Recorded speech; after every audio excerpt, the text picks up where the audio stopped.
एक राज का राजकुमार अपनी युवा अवस्था को प्राप्त कर चुका था। राज अभिषेक हेतु उस राजकुमार को विवाहित होना अनिवार्य था। इसी बात का हल निकालने हेतु राजा ने एक सभा बुलाई। सभा में राजकुमार ने कहा, मैं अपनी जीवन संगिनी की खोज स्वयं करना चाहता हूँ। राजकुमार की यह बात सुनकर मंत्री ने सुझाव देते हुए कहा, क्यों न राज में एवं आसपास के क्षेत्र में सभी विवाह के योग्य कन्याओं को आमंत्रित किया जाए। उनमें से जो राजकुमार को अपने योग्य लगेगी वो उनका चुनाव कर लेंगे। राजा को भी ये बात अच्छी लगी। राजकुमार भी सहमत हुए। राजभवन में घोषणा की गई कि इस महीने के अंतिम दिन राजभवन में सभी विवाह योग्य कन्याएं अपने अभिभावक के संग आमंत्रित हैं। इस उत्सव में राजकुमार अपने लिए जीवन साथी का चुनाव करेंगे। यह समाचार नगर में आग की तरह फैल गया। युवतियों के बीच बहुत उत्साह था। किसी को राजकुमार पसंद थे तो किसी को रानी बनने का सपना था। किसी को धन दौलत नौकर चाकर की लालसा थी। किसी को अच्छे कपड़े जेवर की लालसा थी तो किसी को ओहदे की लालसा थी। सभी युवतियों अपनी अपनी ओर से पूर्ण प्रयास कर रही थी कि वे महीने के अंतिम दिन वहाँ सबसे सुंदर दिखे और आकर्षक दिखे। राजवैद्य की सहायिका भी राजनगर में रहती थी, जिसकी एक बच्ची जिसका नाम तारा था। तारा बचपन में महल में आती जाती रहती थी। राजकुमार का बचपन लगभग एक ही समय पर था। साथ ही बचपन में तारा राजकुमार के साथ खेलती थी। तब तारा की उम्र 12 साल की थी। तब तारा की माता ने नौकरी छोड़ दी, जिसके कारण तारा का महल में आना जाना बंद हो गया। तारा बहुत समझदार थी। अब वो बड़ी हो चुकी थी। राज के बड़े बड़े गुरुओं से विद्या प्राप्त की थी। यह समाचार तारा की माँ को मिला। तब उन्होंने तारा से कहा, तुम्हें भी राजकुमार इतने प्रिय हैं तो तुम भी जाओ। क्या पता राजकुमार अपनी सखी को पहचान ले। अपनी माता की भोली बातें सुनकर तारा मुस्कुराई। फिर माता से कहा, माँ तुम कितनी भोली हो। राजकुमार को मेरी तरह न जाने कितनी लड़कियां पसंद करती हैं। बहुतों ने तो उनके साथ बचपन में खेला होगा। राजकुमार को सब पसंद करते होंगे। इस पर माता ने कहा, तुम भी जाती तो मुझे अच्छा लगता।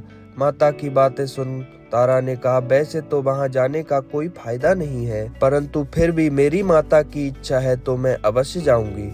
कुछ हो ना हो हम जलसे का आनंद तो लेंगे। जलसे का दिन आ गया। राजभवन स्वर्ग जैसा सजा हुआ था। सभी कन्याएं सज धज कर परियों जैसी लग रही थी। चारों तरफ चकाचौंध थी। बहुत ही सुंदर सजावट, अलग अलग तरह के पकवान, मनोरंजन के कई साधन थे। कहीं नृत्य तो कहीं संगीत। वहीं हजारों युवतियों अपना भाग्य परखने आई थी, परंतु आयोजन में राजकुमार किसी युवती से नहीं मिले। जब आयोजन समाप्ति की ओर पहुंचा तो राजकुमार ने एक घोषणा की। उन्होंने कहा, सभी कन्याओं को एक एक बीज दिया जाए। सभी कन्याएं इन बीजों से पौधा उगाएं। 6 महीने बाद जब इन पौधों में फूल आने का समय होगा तब हम गुलदस्तों की प्रतियोगिता रखेंगे, जिसमें सभी कन्याएं अपना परिचय देंगी और साथ ही अपने बागवानी का अनुभव साझा करेंगी। जिन भी कन्याओं के गुलदस्ता एवं बागवानी की बात से पूर्ण सहमत हो जाऊंगा, उसको अपनी जीवन की संगिनी चुन लूंगा। याद रहे, यह काम आप स्वयं करेंगी, किसी की सहायता नहीं लेंगी। आप सभी को मेरी तरफ से शुभकामनाएं। तारा बीज को लेकर बहुत उत्साहित थी। उसने अपनी माँ से कहा, माँ तुम्हें नहीं लगता कि राजकुमार आज भी बहुत अच्छे और सच्चे हैं? तारा की माँ ने कहा, हाँ वो तो है, परंतु अब तुम पौधा लगाने पर ध्यान दो। कहो तो मैं तुम्हारी कुछ सहायता कर दूं। तारा ने कहा, नहीं माँ, राजकुमार ने सहायता लेने से मना किया है। अगले दिन सुबह ही घर के पीछे मिट्टी खोदकर तारा ने वो बीज बो दिया। उसमें पानी भी डाल दिया। प्रतिदिन सारा सुबह उठकर देखने जाती पौधा उगा या नहीं। 15-20 दिन बीत गए तब भी पौधा नहीं उगा। तारा मायूस हो गई। उसकी माता भी दुखी थी। न जाने तारा ने बीज लगाने में क्या गलती कर दी, जिसके कारण पौधा नहीं उगा। धीरे धीरे 6 माह बीत गए और पौधा अभी भी नहीं उगा। फिर एक दिन राजमहल की तरफ से घोषणा आई कि इस महीने के अंतिम दिन गुलदस्ता प्रतियोगिता होगी। जिन भी कन्याओं को बीज मिले थे वे आमंत्रित हैं। प्रतियोगिता के दिन सभी कन्याएं अपने अपने अभिभावकों के साथ सज धज कर गुलदस्ता लेकर राजभवन में पहुंच गईं। सभी कन्याएं एक एक कर राजकुमार से मिली। सभी ने पहले अपना परिचय दिया, नाम बताया, फिर गुलदस्ता राजकुमार को देकर अपने बागवानी का अनुभव साझा किया। इधर तारा के पड़ोसियों ने उनसे सलाह दी कि किसी माली से जाकर फूल ले और गुलदस्ता बना लो, परंतु तारा ने बिना गुलदस्ते के ही राजभवन में जाने का निश्चय किया। अब तारा की बारी आई। उसने राजकुमार को हाथ जोड़कर प्रणाम किया। तारा ने राजकुमार से कहा, हे राजकुमार, मेरा नाम तारा है। मैंने राज्य के महाविद्यालय से उच्च शिक्षा पूर्ण की है। मैंने राज्य के महान गुरुओं से समाज शास्त्र, दर्शन शास्त्र एवं गणित की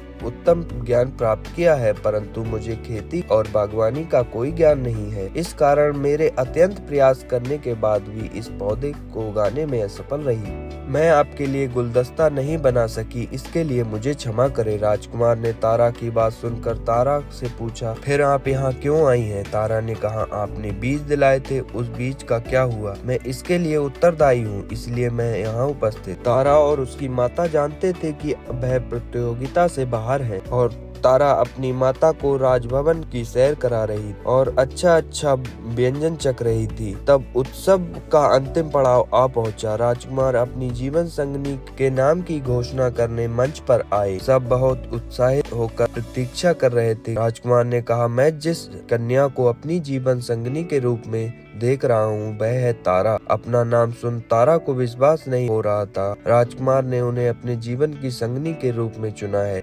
तारा की माता अभी भाव विभोर हो गई। इधर बाकी कन्याएं विरोध कर रही थी। उनका कहना था कि जिस कन्या ने गुलदस्ता लाई ही नहीं, उसे जीवन संगिनी के रूप में क्यों चुना गया? राजकुमार ने पक्षपात किया है।